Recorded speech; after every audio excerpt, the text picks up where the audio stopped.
So, no pressure. It's live stream. Nothing works in attack. It's going to be amazing. So, first of all, I want to do two magic tricks. Exciting. The first one, let's see if it works.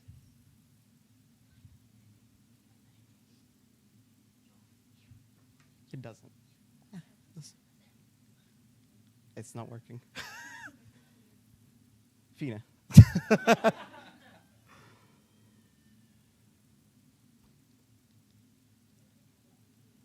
See.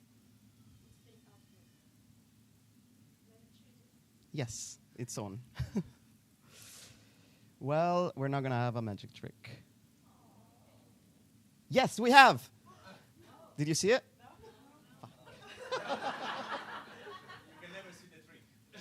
So it's not changing, because it's not changing the slides. I love this already. It's amazing.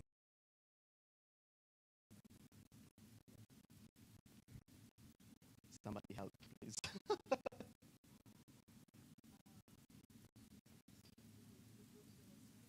Yeah, I'm doing it, but it's not working.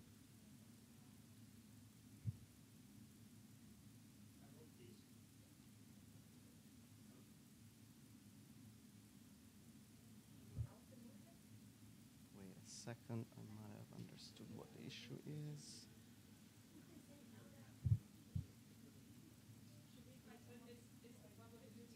Yeah.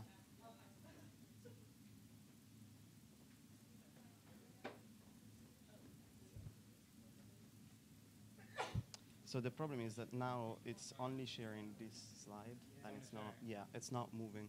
So if I go to the next one, it's not communicating.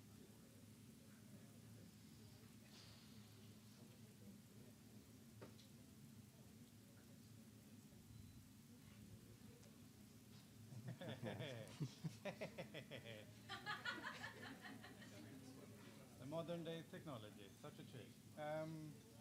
I don't know why. Something is wrong. Okay, let's try.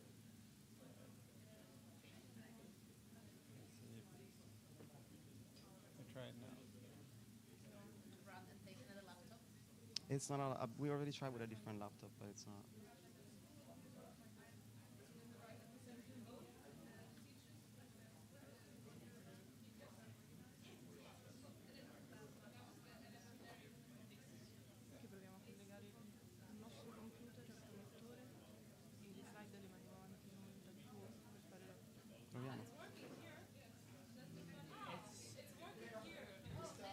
Yeah, but that's the stream. So if you watch the stream, it works. Yeah, we tried. Yeah. Yes.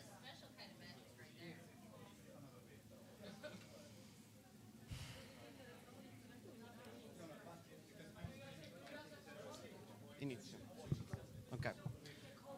Amazing. So I'm going to start without the slides. How does that sound? Okay. So we're not going to do the first magic trick, which, by the way, I'm going to spoiler. The heart would turn on itself. And I am very, very proud of that, because I am terrible with PowerPoint, as you can see. But the second magic trick that I'm going to ask you to do is that I'm going to ask you to turn to the person next to you and greet each other, smile to each other, and exchange some excitement for the fact that you're all here in this room. You might know each other, you might not know each other. So where is the magic in that? Before this, we were all just a bunch of people in a room, and now we're all friends. Amazing. So I'm going to introduce myself. Who am I? What do I do? Why am I here struggling with technology and employing a bunch of people and trying to help me? My name is Fuoco. I'm Italian. I'm from Italy. I am part of a collective that designs Larps, which is called Chaos League. And before that, because I was a Larp designer, I actually am an interaction artist. My background originally is in dance, so I went from dance to theater to interaction art, so that's kind of generally my space of work before also starting to do Larp design. This is one of the reasons why I decided to talk about embodiment. Not entirely sure if... No, I'm gonna... I'm gonna run without slides. I have no idea what I'm gonna say, but it's gonna be great. Okay, so embodiment. What is the point of this talk? The point of this talk is to talk about something that we all know.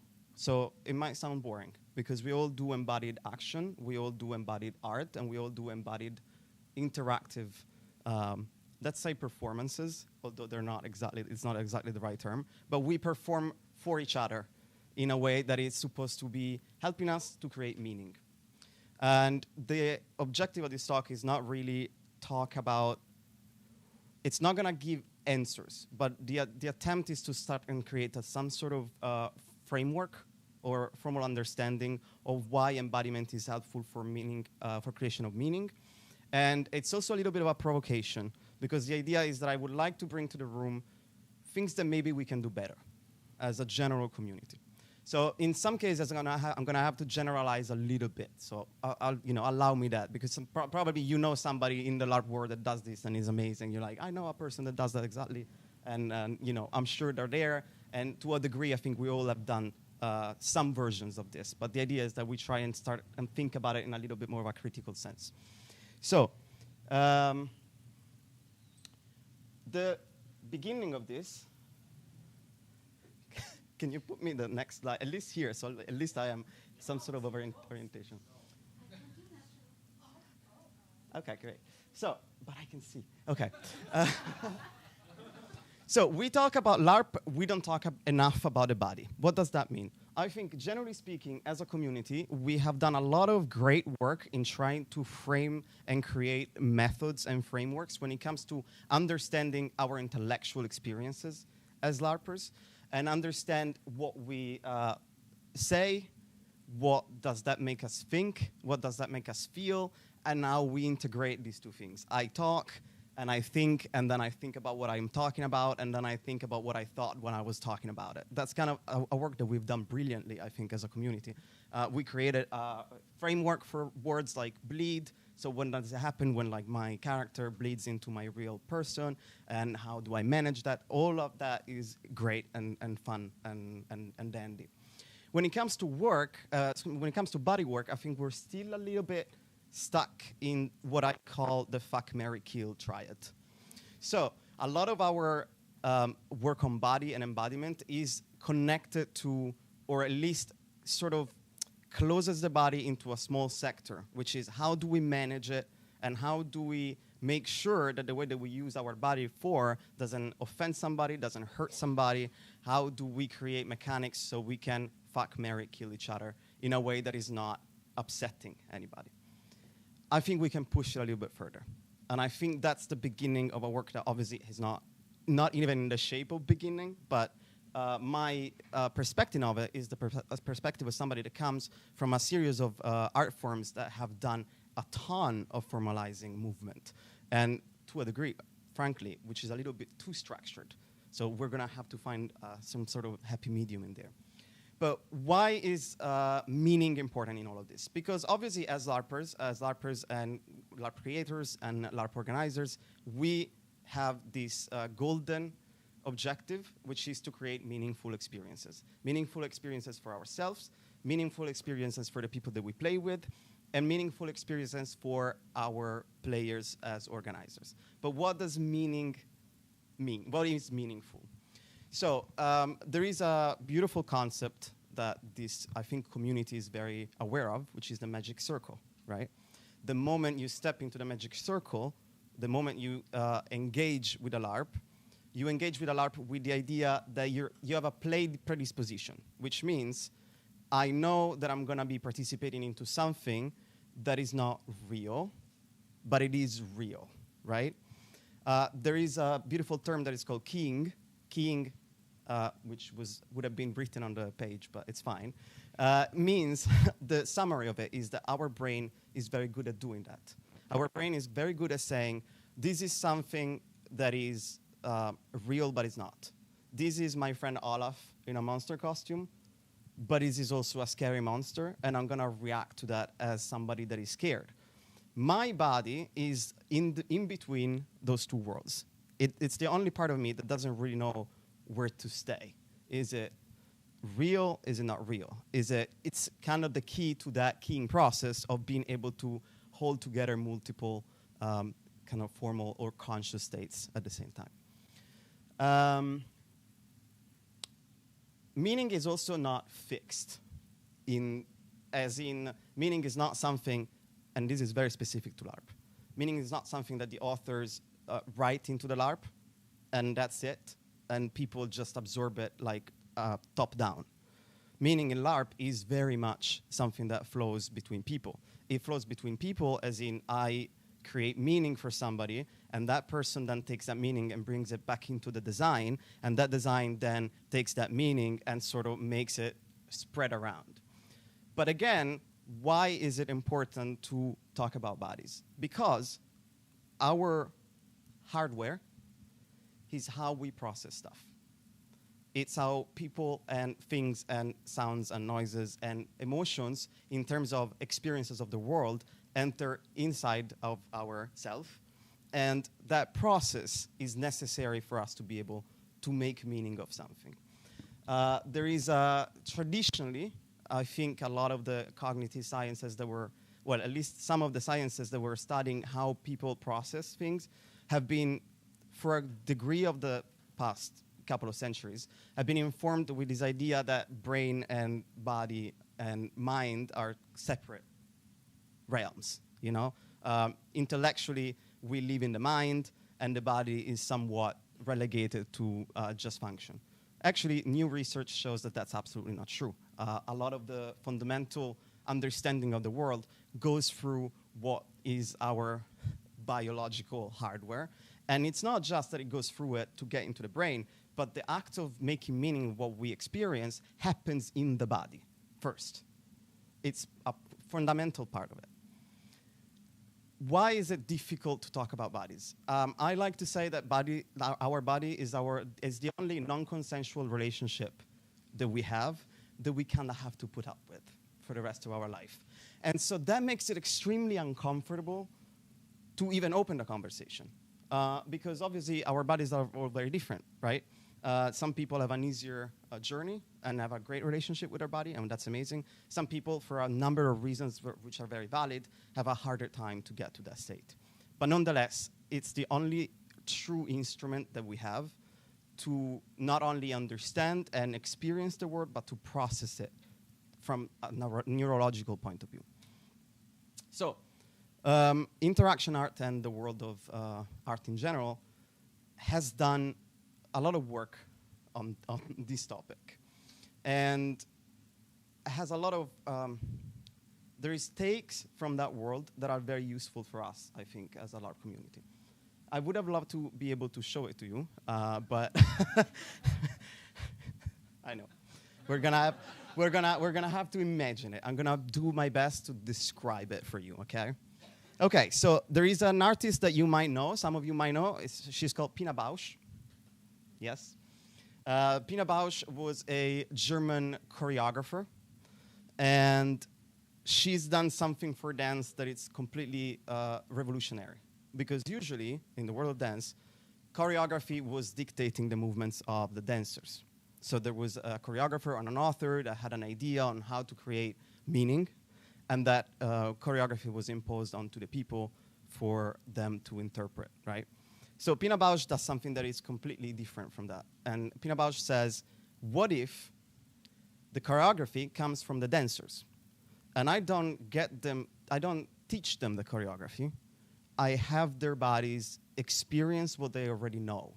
So the idea behind Pina Bausch's choreography was their bodies already know what they're gonna be talking about.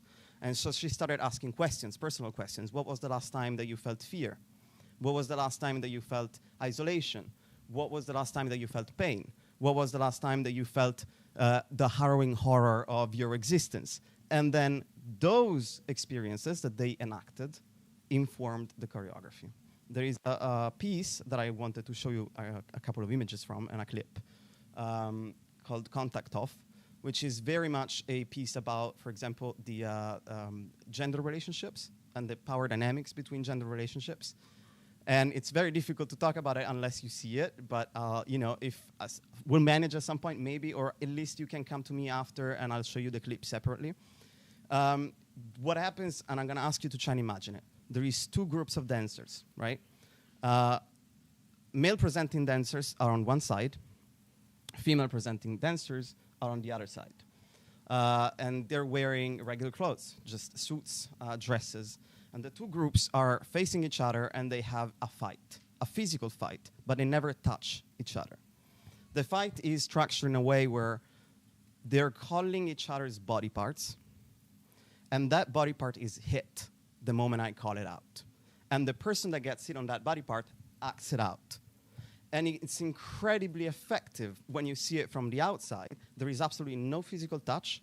There is absolutely no physical interaction, but the effect is so violent and intense because you have two groups of people effectively enabling violence on each other because their body already knows what violence means, right?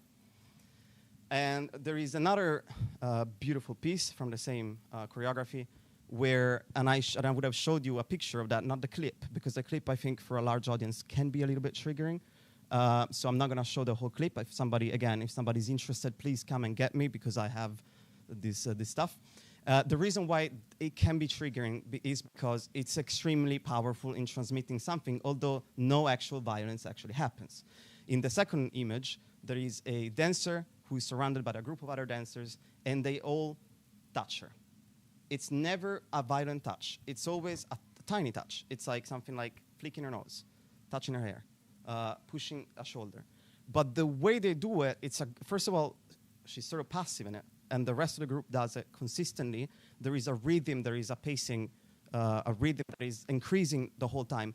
The effect from the outside is extremely upsetting because it's extremely good in making you understand how pacing, rhythm, intensity, number, bodies, just the number of people around her make it violent inherently.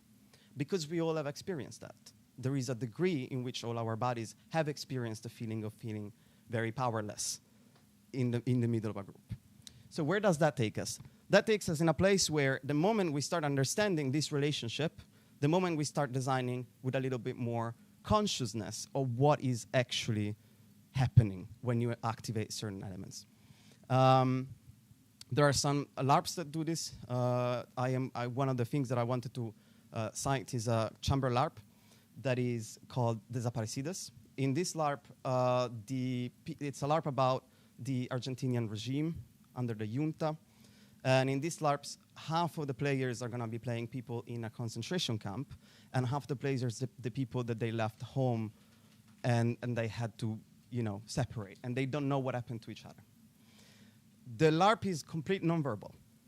So the only moment where they talk is when they have a tango together, which is sort of a magical space. It's not actually real, but it's a few minutes of reconjunction every now and then. The rest of the LARP is completely nonverbal, and the way that it works is the people that are in the concentration camps are allowed to portray the violence they experience in the way they want. It can be as surreal, it can be as symbolic, and it can be as literal as they want, but it's not imposed from the outside. So they come up with what they think. Obviously, there is a big briefing before this. I'll get to this point. The moment you kind of separate two things, you start getting into a place where you understand that embodiment can mean a number of things. It's not just active embodiment. So there is two types of embodiments.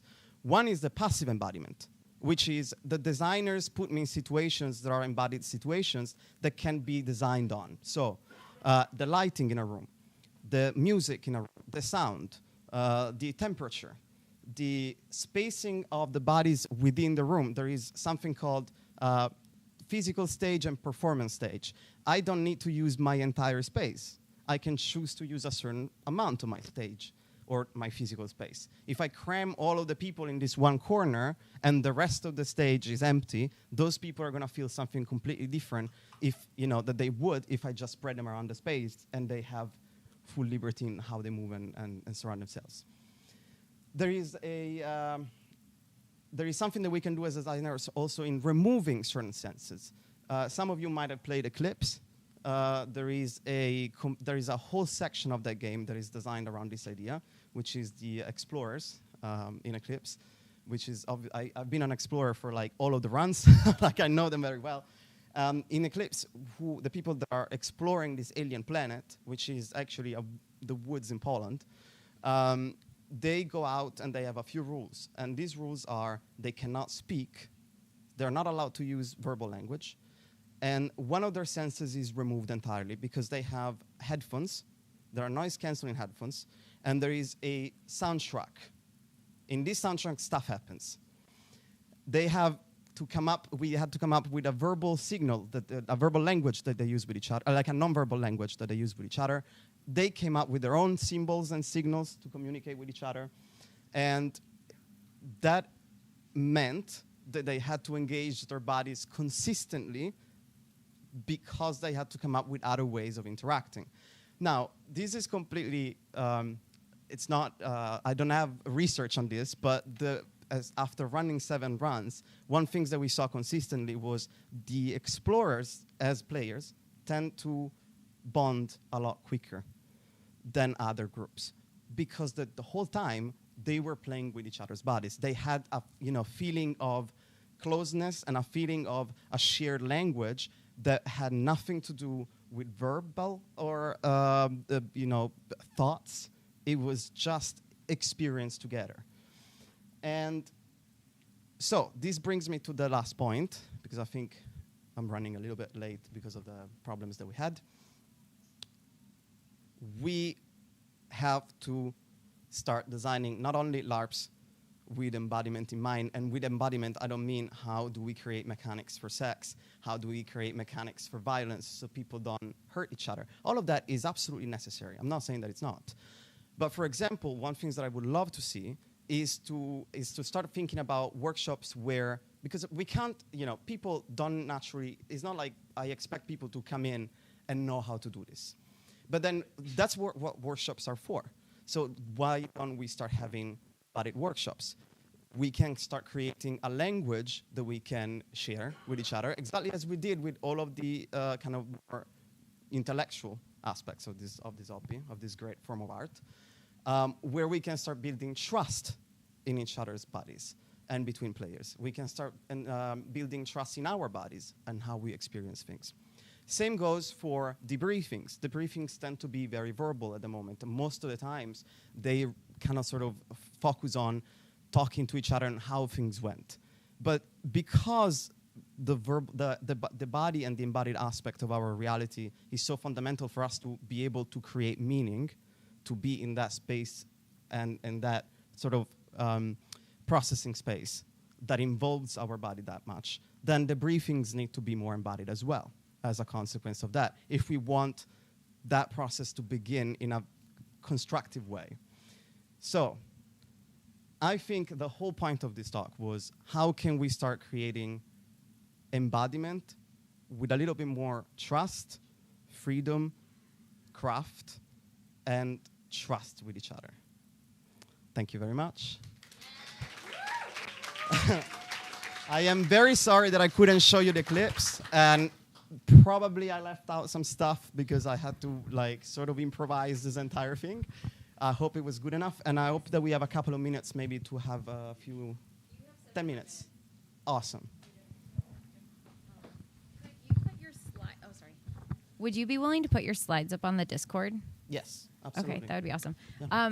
One of my questions is, for games that are currently running that don't have physical embodied mechanics in place, what's like an idea you have or something you're mulling, and maybe you don't yet, of like an easy thing to add into of like, hey, here's a way we relate to each other, whether it's a tool or idea, just like we have our opt-out or thing, but yeah.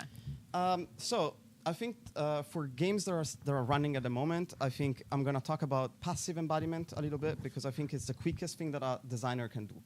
So instead of putting the responsibility on the players, as designers, I think the quickest thing that we can do is to start thinking about space. Space is an amazing tool, right? I'm going to give you a little example. There was an Italian group, they're called Spazio Giovani.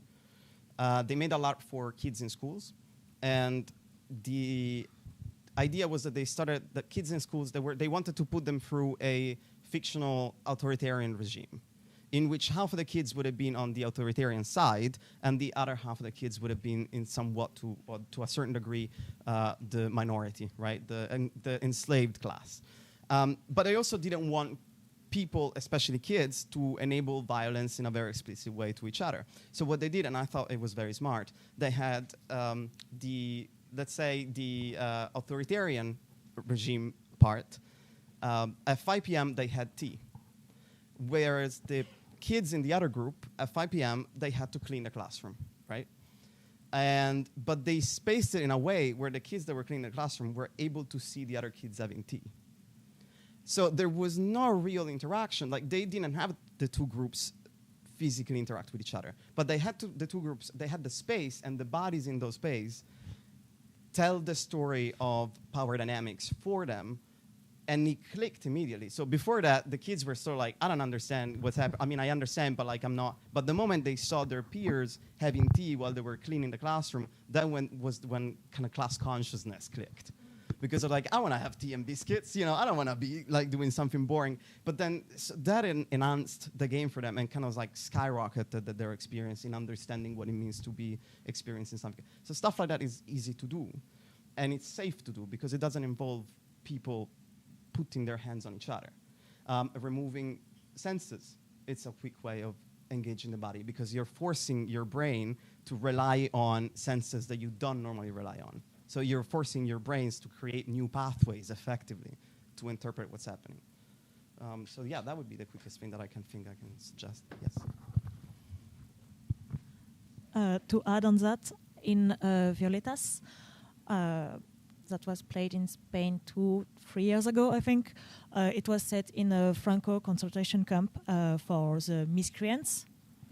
Violence was not enacted in game. So if someone was acting out, the guards would take them out, and out of game you would be led into a room and put some makeup on, so to translate something bad happened to your character. But to avoid the misery porn aspect of things, violence was not shown. But you, as a player, as a character, you would still feel the absence. You would suddenly, someone was missing from roll call because you knew they were being beaten up somewhere else.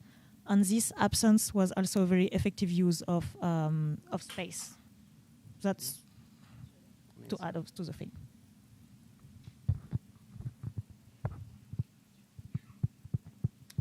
Any other thoughts, questions? Yeah, I can see a couple of people. Thank you so much for bringing all of this into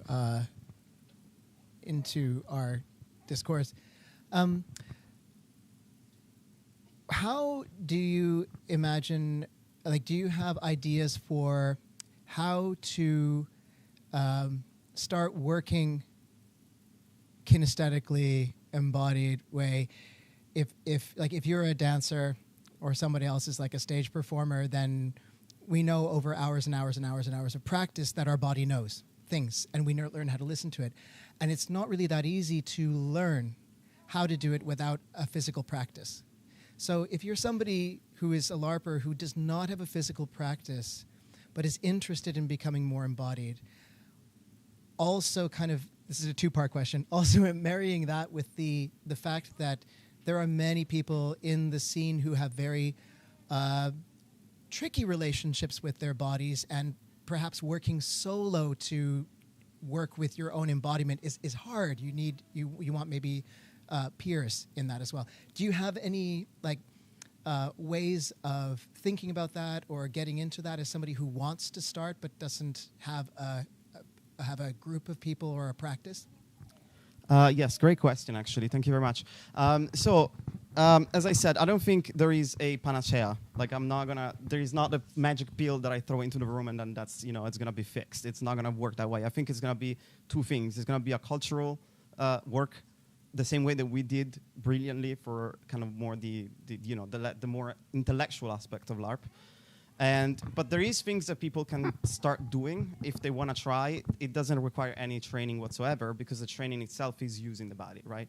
So my first suggestion would be get a group of people that you trust. It can be like a bunch of friends or people that you have LARPed a lot with and that you want to create games with, or just people that they're friends and you trust them and you want to explore.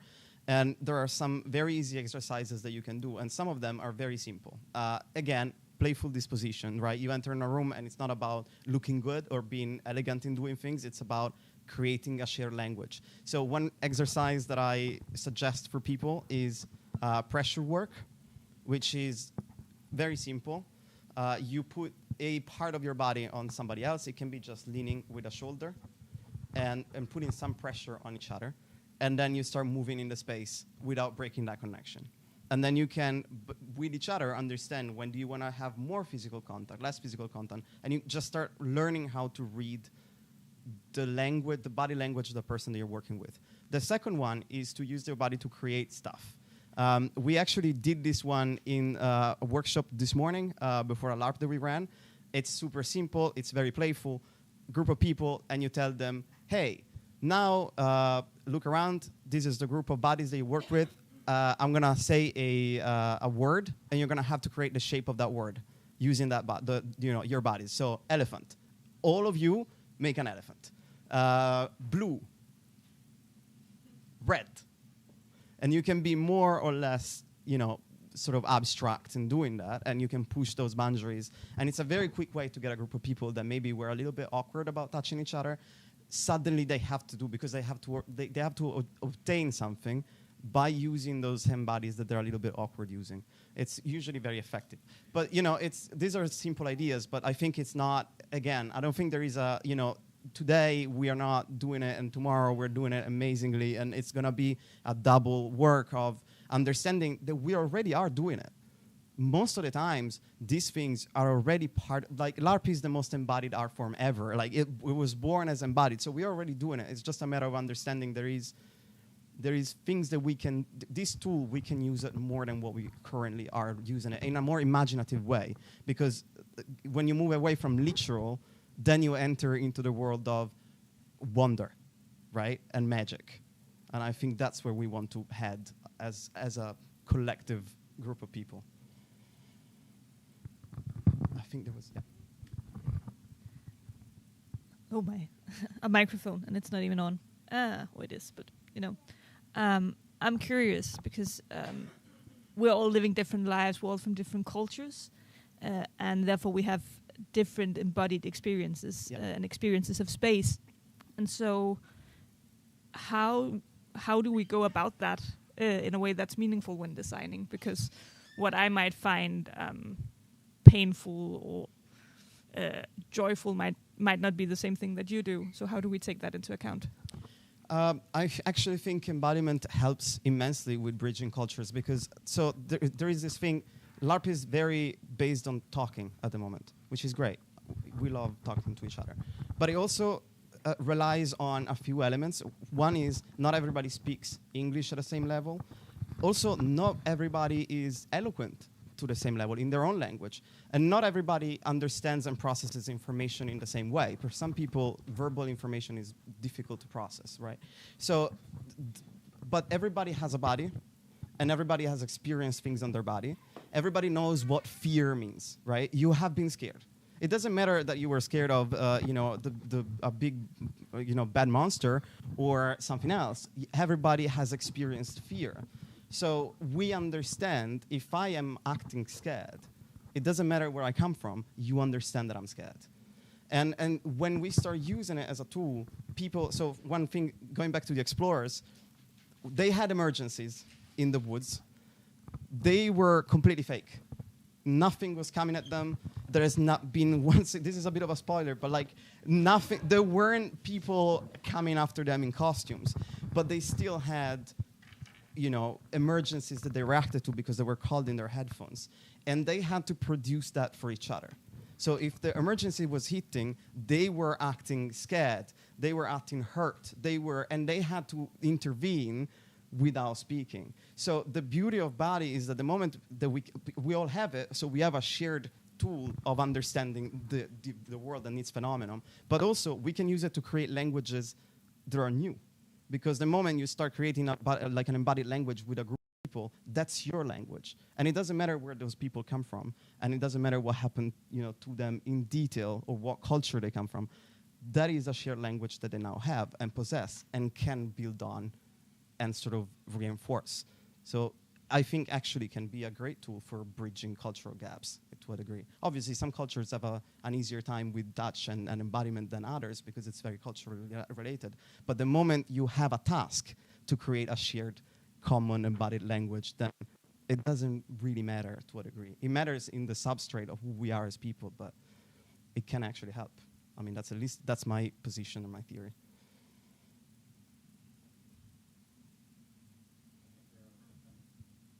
Sorry. But by the way, I'm going to be around for the next few days. I have the clips with me. I'm going to share the PowerPoint presentation on the Discord, so if you want to have a look at that, you can. And please find me. I can talk about this for hours. It's my passion. So, I can nerd out for 6 hours straight on this. What was your name? Fuoco. Fuoco, he, him, Italy. Thank you very much.